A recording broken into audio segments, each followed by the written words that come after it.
అనగనగా ఒక అడవిలో ఒక సింహం ఉండేది. అది అడవంతటికి రాజు అయినప్పటికీ అది రాజులా ప్రవర్తించకుండా అది దొరికిన జంతువుని దొరికినట్టుగా చంపి తినేది.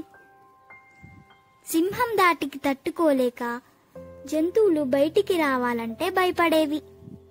ఆఖరికి అవి ఆహారం సంపాదించుకోవడానికి కూడా బయటికి రాలేక ఆకలితో మాడుతూ రకరకాల అవస్థలు పడేవి. ఇది ఇలా ఉండగా ఈ సింహం బారి నుండి ఎలాగోలాగా తప్పించుకోవడానికి జంతువులన్నీ రహస్యంగా సమావేశం అయ్యాయి. ఆ సమావేశంలో సింహం వల్ల పడుతున్న కష్టాలన్నీ చర్చించుకొని బాధపడ్డాయి.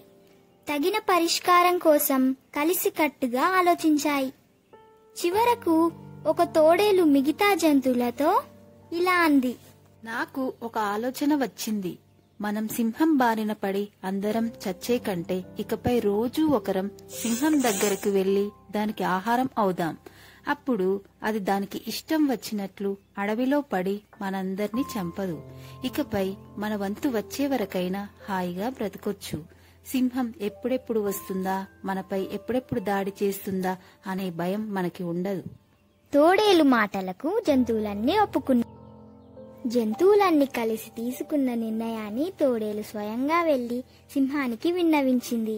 అప్పుడు సింహం తోడేలుతో, సరే, మీకు రాజును కాబట్టి మీరు చెప్పిన దానికి ఒప్పుకుంటున్నాను. మీ మాటలను గౌరవిస్తున్నాను. కానీ ఒక్క విషయం గుర్తుంచుకోండి, ఏ రోజైనా ఆహారం రావడం ఆలస్యమైతే నేను ఊరుకోను. మళ్ళీ మీ అందరి మీద పడి మీ భరతం పడతాను. సింహం మాటలకు సరే అని తోడేలు తల ఊపింది. అప్పటి నుంచి ప్రతిరోజు క్రమం తప్పకుండా జంతువులలో ఒక జంతువు తమ వంతు ప్రకారం సింహానికి ఆహారంగా వెళ్తూ ఉండేవి.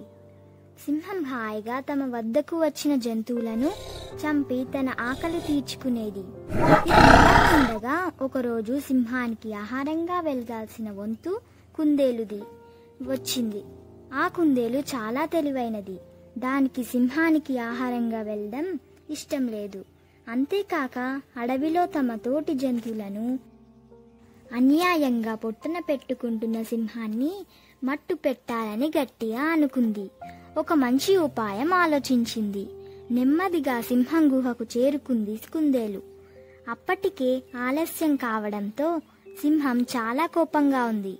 అక్కడికి వచ్చిన కుందేలుతో, నేను ముందే చెప్పాను, ఆలస్యమైతే నేను ఊరుకోనని. మీరు మాట తప్పారు కాబట్టి నా మానాన నేను అడవిలో పడి నాకిష్టం వచ్చినట్లు జంతువులను చంపి తింటాను.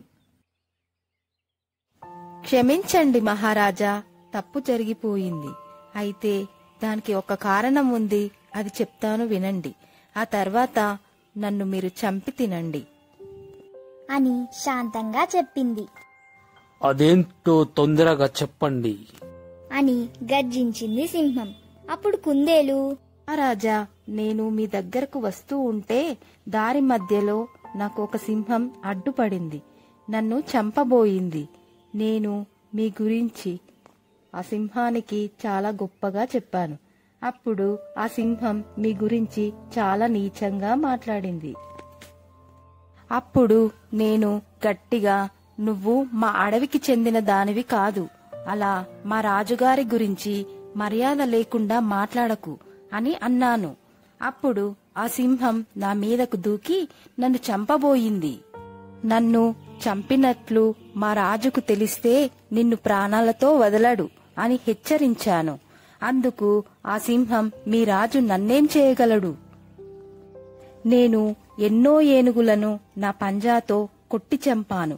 మీ రాజైనా సరే ఎవరైనా సరే నా చేతిలో పడితే చావాల్సిందే. నా ముందు ఎవరైనా సరే ఎందుకు పనికిరారు, నా ముందుకు వస్తే తోక ముడవాల్సిందే అంటూ దుర్భాషలాడింది. అప్పుడు ఆ సింహంతో నేను మా రాజుతో వచ్చి మాట్లాడమని చెప్పాను.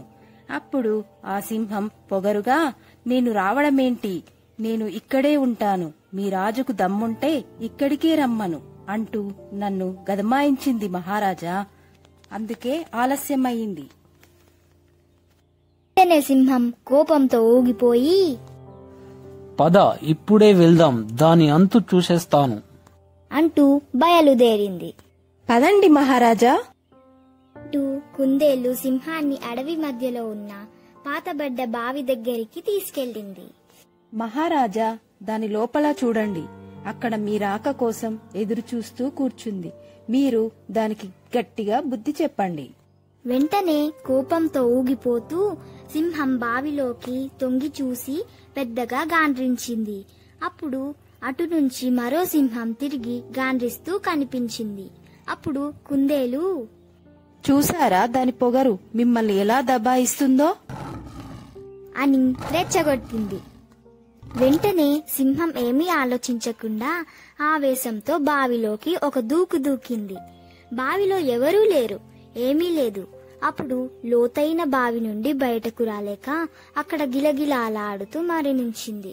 కుందేలు తన బుద్ధి బలంతో తనకు తాను రక్షించుకోవడమే కాకుండా అడవిలో అన్ని జంతువులను సింహం బారి నుండి బయటపడేసింది. బుద్ధి బలం ఉపయోగించి ప్రమాదాల నుండి మనల్ని మనం రక్షించుకోవాలి. దేహ బలం కన్నా బుద్ధి బలం మిన్న.